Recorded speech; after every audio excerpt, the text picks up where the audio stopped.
For more content like this, log on to GibboPresents.com. It's Gibbo, and right now I'm joined by Ricky Turbo from King Turbo, who last Saturday night defeated Outkast, Climax, Stepper Choice, Little Thunder, Don Rankin, and Brimstone Golds at Canada Rumble in Toronto. Ricky, how are you? Yes, Gibbo. It's always a pleasure to see you. If I see you, it means it's a good thing, right? I guess so. Man. You put on a strong performance throughout the clash, and in the end, it came down to you and Outkast in the tune for tune. They rallied back after you took the lead, and eventually things were decided by the final song of the night. How much of an emotional roller coaster was last Saturday night? Describe your thoughts when you got your hands on that trophy. Going through it, leading up towards the trophy, it was something else. I mean, it was a little controversy in terms of how Outkast got to the finals. A little controversy, they had to do a revote. So it wasn't sitting good with Stepper Choice because they ended up losing on that revote, you know? So there's a lot of talk online, or actually there's a lot of talk at the dance as should they have done the revote in the first place, right? Outkast, it didn't matter who it was. I knew that in the tune for tune, it was going to be sticky because Toronto people know King Turbo have the big tune them, so they're not just giving it to us like that if the next sound is going to put up a good fight, you know? It was very sticky. It was a really, because we had them 4-1, so we thought it was over. It was good to go. Supercat for the final tune, you know what I'm trying to say? Didn't work out that way there. You know, Outkast rallied back. And Outkast's people them in the dance because they have Outkast and Climax brought a lot of they did a lot of rallying and had got a lot of fans for themselves to come, you know, to the event. So Outkast's fans rallied them back through that Stepper Choice vote, and then since from that point on was just rallying for Outkast. So it was really hard trying to win them over, so to speak. And Outkast played good. So they played basic tune. So they did play good. I'm not taking nothing away from Outkast in terms of the tune for tune like that, you know? So it was sticky. They came back strong. It was very emotional. And the people that stayed and stick around, they must have got like a really good, you know, a good dance regardless, because that outcome, the way how it went to that final tune. And the thing about it was that it was the final tune for us, but they still had one song to play. So it wasn't even clear at that point when we got the forward for that Audrey Hall dub, the final one, right? But it prevailed. I think I touched the trophy like fourth because Andrew had that trophy, you know, Andrew wanted this, he booked this date, he arranged it with Jill, and he wanted this one bad too. So it was really good to be able to help bring it to the crew, you know? Yeah, man. The video of that controversial revote you mentioned has been posted on YouTube by Irish and Chin. Do you feel that it should have been you and Outkast in the tune for tune, or do you feel it should have been you and Climax? Well, it has my opinion right now, because everyone wants to know this, right? My opinion right now is strictly my opinion, right? So I feel that once the vote goes down, the vote goes down. That's just it. The vote was made and the decision was made first. I don't think they should have done a revote. Sorry. I just don't think they should have done a revote. It was voted once. Listen, mind you, this has happened to me also in many cases, not just Toronto, different places also. And the vote is done once, and then that's just it, right? So Stepper Choice got a bad break and Outkast got a good break, and me get a break because a win is a win, right? That them say, a win is a win, right? So there's been many dances where I felt like I've won and then I've lost, and then what do I hear after? A win is a win. So in terms, no disrespect to Outkast, I want that to be known, and no disrespect to Stepper Choice, but if it was my way to do things, it's just one vote. You mentioned the Supercat you played in the Tune for Tune 2. Are you able to say if that's a new addition to the box? It's a new addition to the box. Like, when New Edition came out with Bobby and Ralph and the crew. It's mad deal. It's a new addition to the box. Yes. Many people saw you as favourites going into the clash, and I'm guessing losing was never an option for you. Did the pressure provide you with extra motivation? Yes, I must say that I think Slingshot works kind of better under pressure. So yeah, it does provide an extra motivation. This clash was very important, not because of a title issue and not because of the World Clash, like of the end result, like going to the World Clash. It was important to re-establish and re-stand King Turbo in Toronto and in Scarborough and whatever areas people like us to come from. Right, in our area here in Toronto. So it was important to establish King Turbo because everyone has heard about King Turbo. There's a lot of guys that just came into business 5 years, 10 years, never really seen King Turbo perform. And then, that split between Andrew, King Turbo and Ricky Turbo, and they haven't seen us perform together in that time because it's been 9 years of a split. So this was our link back dance, link back war. Well, the Rebel Tone one was, but this is our link back war where we're comfortable. You see what I'm saying? And it was a good one for us. We had to win. This reminded me of when we had to win against Heavyweight Sound back in 1995 or something. It was that important. This one was a real big one for us. Yeah. What was the strategy for you guys going into the clash? Play hard. Don't cuss off the man them wicked. Everyone's gonna be on your case. Just don't cuss off them. Don't individualize. Deal with the massive. Deal with the people them. Do not individualize on a sound and stick to one sound. I have a habit of choosing my favorite, and even when he's out, like I'm still going at it, right?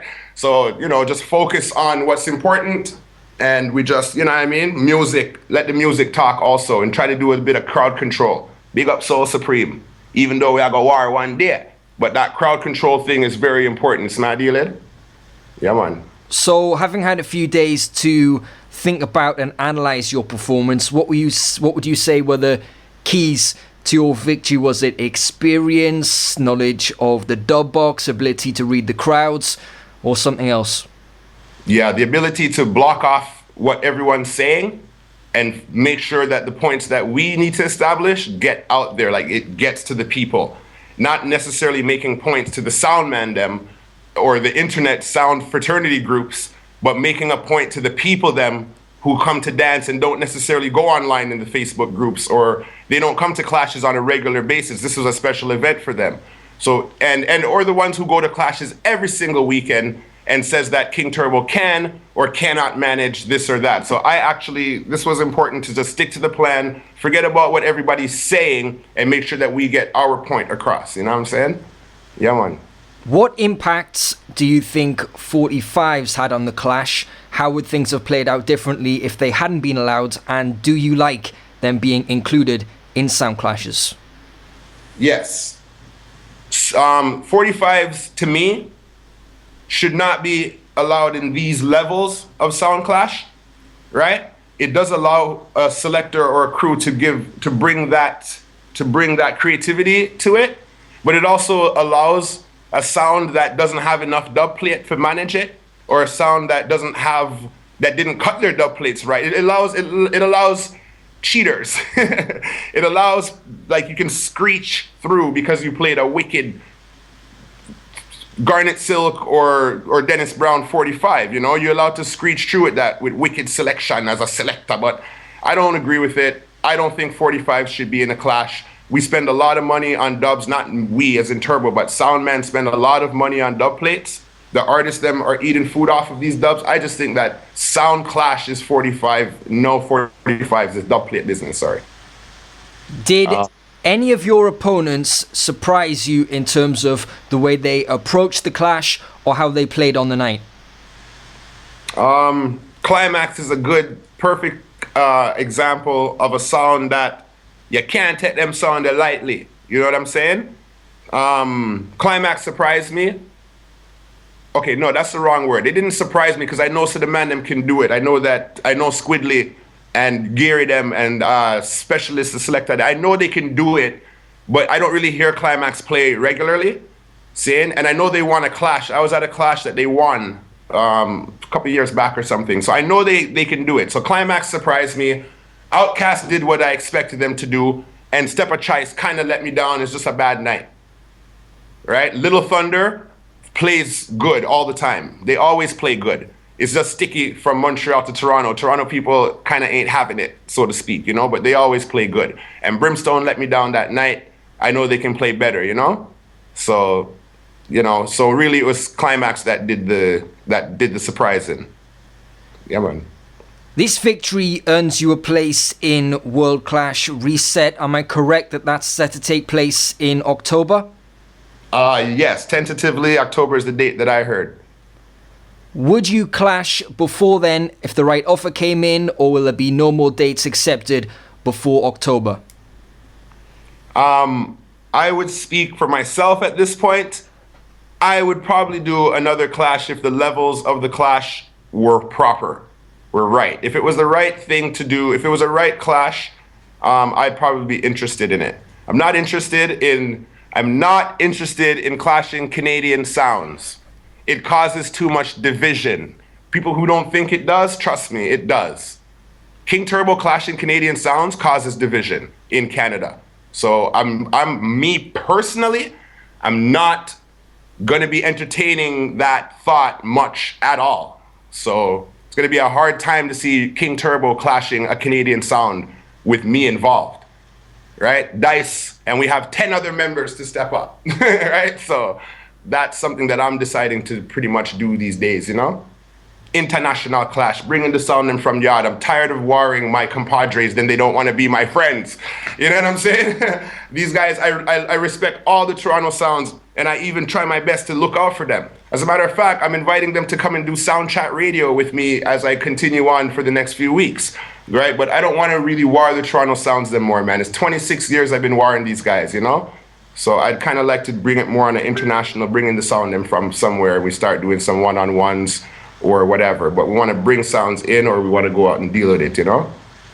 So just to clarify, King Turbo would still clash Canadian sounds, but you would let the younger members take care of business? I would rather to let the younger members, yes. I can't guarantee I wouldn't do it, but as it stands now, yeah. I'd rather that Dice and all these guys, Jamin and all the rest of these guys get it going, and we have a whole team of all of us are doing this, you know. So I'd rather to see those guys in action rather than to be fighting for 26 more years against my Canadian compadres. You know, I understand the competition, the level that you have to keep getting to as the Canadian sounds have to keep growing. King Turbo's name's going to be in there to clash, but I don't have to do that no more, you know. Ricky Turbo don't have to do that no more. So I'm going to try ease off on the Canadian sound clashing. Apart from New York, at this point in time, Toronto probably actually has the most clashes out of any city in the world. The scene was already in a pretty good place before Canadian Rumble, but has this event kicked things up a gear in terms of general interest in clashes? Canada always has its clash scene going on. It really does. A few people are actually, Chin, may I tell you this straight, a few people are actually upset the way how Chin says,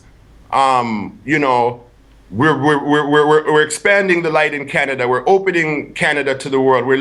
I understand what Chin's saying, and he is, right? But there also has been a strong clash market in Canada for a long time now. And Chin is helping to round it off. Jill, big up Jill. She's always been trying to do her thing in terms of the clash market and connecting New York with Toronto. So this will help Canada, no doubt, for sure. Next year, I bet you the contenders for Rumble is going to be like, much more sounds this next year, It's very good for Canada. Although it's not the only thing. We don't have to just depend on Irish and Chin's Rumble to get Canadian sounds seen and known. And that's no disrespect to Irish and Chin. And as a Canadian sound, I appreciate the look from the international market, and Irish and Chin does bring that. Ricky, congratulations on the victory. I look forward to seeing you back in action in October. And thanks for taking time to chat. Is there anything else you would like to say before I let you go? Yeah, man, just big up the crew and Shooks, Specs, Atul, Slingshot, Capleton, Chatterbox. Oh my, if I leave anyone out there, Vex, Dice, Lord God, Jesus Christ. There's so many of the crew members, and then we have such an extensive extra set of crew that are wearing these King Turbo shirts and rallying with us everywhere we go and stuff. So I want to big them up big time. It's real, yo. This game is real. I'm not a part-time sound man. I'm a full-time sound man, and then I look at little part-time jobs and work on the side. You see what I'm trying to say? So unless you're a full-time sound man, you're gonna have a hard time beating King Turbo. King Turbo in the finals for World Clash. Watch and see. Everybody says, oh, I'm gonna win. Watch and see. King Turbo in the finals for World Clash. Who do you want me to play on dub? Just make the request. I will play that. Hit that. Gibbo. Bless, yeah? Gibbo presents